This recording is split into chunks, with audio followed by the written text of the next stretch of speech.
Basavashree credit cooperative ಸೊಸೈಟಿಯ ನೂತನ ಆಡಳಿತ ಮಂಡಳಿ ಅವಿರೋಧವಾಗಿ 5 ವರ್ಷ ಕಾಲ ಆಯ್ಕೆಯಾಗಿದೆ. ಅದಕ್ಕೆ ನನ್ನ ಅಭಿನಂದನೆಗಳನ್ನು ಸಲ್ಲಿಸ್ತಾ ಇದ್ದೀನಿ. ನಮ್ಮ ಸೊಸೈಟಿ 16 ವರ್ಷ ಸರ್ವತೋಮುಖದಿಂದ ಅಭಿವೃದ್ಧಿಗೊಂಡು ಸ್ವಂತ ಕಟ್ಟಡವನ್ನು ಕಟ್ಟಿ ಇಲ್ಲಿವರೆಗೂ ಈ ಸಂಸ್ಥೆ ನಡೆದುಕೊಂಡು ಬಂದಿದೆ. ನಾನು ಈಗ 4ನೇ ಬಾರಿ ಅಧ್ಯಕ್ಷನಾಗಿ ನನ್ನನ್ನು ನಮ್ಮ ನಿರ್ದೇಶಕರು ಆಯ್ಕೆ ಮಾಡಿದ್ದಾರೆ. ಅವ್ರಿಗೂ ಸಹ ನಾನು ವೈಯಕ್ತಿಕವಾಗಿ ಈ ಸಂಸ್ಥೆ ಪರವಾಗಿ ಅಭಿನಂದನೆಗಳನ್ನು ಸಲ್ಲಿಸ್ತಾ ಇದ್ದೀನಿ. 2,000 ಜನ ಮೆಂಬರ್ ಇದ್ದು ಈ ವರ್ಷ ಯಾವುದೇ ಗೊಂದಲವಿಲ್ಲದೆ ಒಂದು ಸುಚಿತ್ರವಾಗಿ ಅವಿರೋಧವಾಗಿ ಆಯ್ಕೆ ಇರೋದು ಭಾಳ ಸಂತೋಷ ದಾಸರಳ್ಳಿ ವಿಧಾನಸಭಾ ಕ್ಷೇತ್ರದಲ್ಲಿ. ಹಾಗಾಗಿ ಎಲ್ಲ ನಮ್ಮ ಹಳೆಯ ಆಡಳಿತ ಮಂಡಳಿ ನಿರ್ದೇಶಕರುಗಳು ಹಾಗೂ ಎಲ್ಲ ಸದಸ್ಯರು, ಈಗಿನ ಆಡಳಿತ ಮಂಡಳಿ ಸದಸ್ಯರು ಎಲ್ಲರೂ ಸಹ ಅಧಿಕಾರಿಗಳು ಎಲ್ಲ ಸೌಜನ್ಯದಿಂದ ಕಾಪಾಡಿದ್ದಾರೆ. ಸಂಸ್ಥೆ ಎಲೆಕ್ಷನ್ ನಡೆದಿದೆ, 7-8 ಲಕ್ಷ ರೂಪಾಯಿ ಈ ಸಂಸ್ಥೆ ಲಾಸ್ ಆಗ್ತಾಯಿತ್ತು. ಅದನ್ನು ಅವರಿಗೆ ಮನವರಿಕೆ ಮಾಡಿಕೊಟ್ಟಾಗ ಯಾರೂ ಸಹ ಅನ್ಯಥ ಭಾವಿಸ್ತಲೇ ಈ ಸಂಸ್ಥೆಯನ್ನು ಬೆಳೆಸೋದಕ್ಕೋಸ್ಕರ ಎಲ್ಲರೂ ಸಹ ನಮಗೆ ಸಪೋರ್ಟ್ ಮಾಡಿದ್ದಾರೆ. ಅವರಿಗೆಲ್ಲರಿಗೂ ನಾನು ವೈಯಕ್ತಿಕವಾಗಿ ಹಾಗೂ ಈ ಸಂಸ್ಥೆ ಪರವಾಗಿ ಈ ಹೊಸ ನೂತನ ಆಡಳಿತ ಮಂಡಳಿ ಪರವಾಗಿ ಎಲ್ಲ ಮಾಜಿ ನಿರ್ದೇಶಕರಿಗೂ ಆಡಳಿತ ಮಂಡಳಿಗೂ ಎಲ್ಲ ಸದಸ್ಯರಿಗೂ ಅಭಿನಂದನೆಗಳನ್ನ ನಿಮ್ಮ ಮುಖಾಂತರ ಮಾಧ್ಯಮ ಮುಖಾಂತರ ಸಲ್ಲಿಸ್ತಾ ಇದ್ದೀನಿ. ಹಾಗೂ ಇನ್ನೂ ಹೆಚ್ಚಿನ ಜವಾಬ್ದಾರಿಯನ್ನು ನನಗೆ ವಹಿಸಿದೆ ಈ ಸಂಸ್ಥೆ. ಈಗಿನ ಆಡಳಿತ ಮಂಡಳಿ ತಿರ್ಗಾ ನನಗೆ 4ನೇ ಬಾರಿ ಅಧ್ಯಕ್ಷನಾಗಿ ಅವಕಾಶ ಮಾಡಿಕೊಂಡಿದೆ. ನಾನು ಪ್ರಾಮಾಣಿಕವಾಗಿ ಈ ಸಂಸ್ಥೆಯನ್ನು ಬೆಳೆಸೋದಕ್ಕೆ ಕಾಯ ವಾಚ ಮನಸ್ಸ ನಾನು ಶ್ರದ್ಧೆಯಿಂದ ಪ್ರಾಮಾಣಿಕವಾಗಿ ನಾನು ಈ ಸಂಸ್ಥೆಯನ್ನು ನಡೆಸೋದಕ್ಕೆ ನಿಮ್ಮೆಲ್ಲರ ಮುಂದೆ ನಾನು ಪ್ರಾಮಾಣಿಕವಾಗಿ ಒಪ್ಕೊತೀನಿ. ಹಾಗಾಗಿ ಈ ಸಂಸ್ಥೆ ಇನ್ನೂ ಹೆಚ್ಚಿನ ಸಂಖ್ಯೆಯಲ್ಲಿ ಈ ಸಾರ್ವಜನಿಕರ ಸೇವೆಗೆ ಒಳ್ಳೆಯದಾಗಲಿ.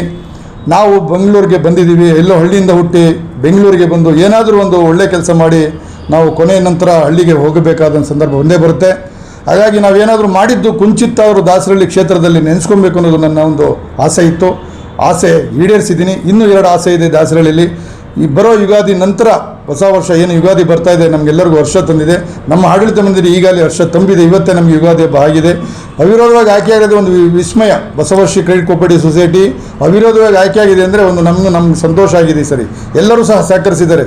ಯಾರು ಇಲ್ಲ, ಎಲ್ಲರೂ ಇದ್ರಾಗೆ ಸಂತೋಷಪೂರ್ವಕವಾಗಿ ಮನದಿಂದ ಅವರ ಮಾತನ್ನು ಹೇಳಿದರು. ನಮಗೆಲ್ಲರೂ ಫೋನ್ ಮುಖಾಂತರ ಕರೆ ಮಾಡಿ, ನೀವು ಸಂಸ್ಥೆ ಕಟ್ಟಿದ್ದೀವಿ, ಎಲ್ಲರೂ ಮಾಡಿದ್ದೀವಿ, ನೀವು ಚೆನ್ನಾಗಿ ನಡೆಸ್ತಾ ಇದ್ದೀರಾ, ನಡೆಸಿ, ನಮ್ಮ ಸಹಕಾರನೂ ಸಹ ನಿಮಗೆ ಯಾವುದೇ ರೀತಿ ತೊಂದರೆ ಕೊಡಲ್ಲ, ನಾವು ಬಂದು ನಿಮ್ಮ ಜೊತೆ ಕೈ ಜೋಡಿಸ್ತೀವಿ ಅಂತ ಹೇಳಿದರು.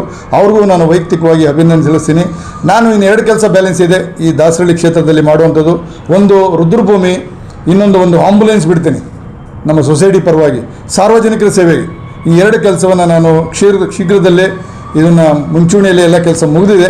ಇನ್ನು ಕೆಲವೇ ದಿನದಲ್ಲಿ 2 ಕೆಲಸವನ್ನು ಮಾಡಿ ಈ ಸಂಸ್ಥೆಯನ್ನು ಇನ್ನೂ ಉನ್ನತ ಮಟ್ಟಕ್ಕೆ ತೊಗೊಂಡು ಹೋಗ್ತೀನಿ ಅಂತ ನಿಮ್ಮೆಲ್ಲರ ಸಹಕಾರದ ಮುಂದೆ ನಿಮ್ಮ ಮಾಧ್ಯಮ ಮುಂದೆ ಹೇಳಿಕೊಂಡು ನನ್ನ 2 ಮಾತನ್ನು ಮುಗಿಸ್ತೀನಿ. ನಮಸ್ಕಾರ.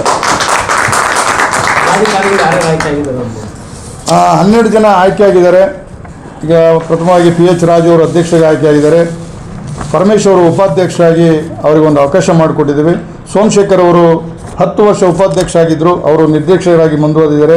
GR ಮಲ್ಲಯ್ಯ ಸಾರು ಅವರು ಫೋಲ್ಡರ್ ಉಪಾಧ್ಯಕ್ಷರಾಗಿ ನಿರ್ದೇಶಕರಾಗಿ ಆಯ್ಕೆಯಾಗಿದ್ದಾರೆ. ಲಕ್ಷ್ಮಯ್ಯ ಸಾರು ಅವರು ಸಹ ನಿರ್ದೇಶಕರಾಗಿ, ಹಳುಬರು ಅವರು ಸಹ ಆಯ್ಕೆಯಾಗಿದ್ದಾರೆ. ಪರಮೇಶ್ ಅವರು ಈಗ ಉಪಾಧ್ಯಕ್ಷರಾಗಿ ಆಯ್ಕೆಯಾಗಿದ್ದಾರೆ, ಅವ್ರನ್ನ ಆಯ್ಕೆ ಮಾಡಿದ್ವಿ. ಎಲ್ ಸಿದ್ದೇಶ್ ಅವರು ವಕೀಲರು ಸಾಹೇಬರು ಅವರು ಸಹ ಸ್ಟಾರ್ಟಿಂಗಿಂದ ಇಲ್ಲಿವರೆಗೂ ನಿರ್ದೇಶಕರಾಗಿ ಆಯ್ಕೆಯಾಗಿದ್ದಾರೆ. ರವಿಕುಮಾರ್ ಹೊಸದಾಗಿ BC ರವಿಕುಮಾರ್ ಅವ್ರನ್ನ ನಿರ್ದೇಶಕರಾಗಿ ಆಯ್ಕೆ ಮಾಡಿದೆ. ಮುನಿಯಲ್ಲಪ್ಪ ಅವರು ಹಿಂದುಳಿದ SC ಕೋಟಾದಲ್ಲಿ ಅವರು ಸಹ ಇದು 4ನೇ ಬಾರಿ ಅವರು ಸಹ ಆಯ್ಕೆಯಾಗಿದ್ದಾರೆ. ಆಮೇಲೆ ಕಟ್ಟೆಬಸವರು ಅವರು ಸಹ ಮೀಸಲಾತಿ ಪ್ರವರ್ಗದಿಂದ ಆಯ್ಕೆ ಮಾಡಿದ್ದಾರೆ 2ನೇ ಬಾರಿಗೆ. ನಮ್ಮ ಕಾಂತರಾಜ್ ಅವರು ಸಹ 2ನೇ ಬಾರಿಗೆ ಅವಿರೋಧವಾಗಿ ಆಯ್ಕೆಯಾಗಿದ್ದಾರೆ. ಸುಜಾತಕ್ಕನವರು ಇದು 3ನೇ ಬಾರಿಗೆ ಅವರು ಅವಿರೋಧವಾಗಿ ಆಯ್ಕೆಯಾಗಿದ್ದಾರೆ. ಆಮೇಲೆ ಪುಷ್ಪಕಲಾ ಜಿ ಅವ್ರನ್ನ ಈ ವರ್ಷ ಅವರಿಗೆ 5 ವರ್ಷ ಅವಕಾಶ ಮಾಡಿಕೊಟ್ಟಿದೆ, ಅವರು ಅವಿರೋಧವಾಗಿ. ಈ 12 ಜನ ಅವಿರೋಧವಾಗಿ ಆಯ್ಕೆಯಾಗಿದ್ದಾರೆ.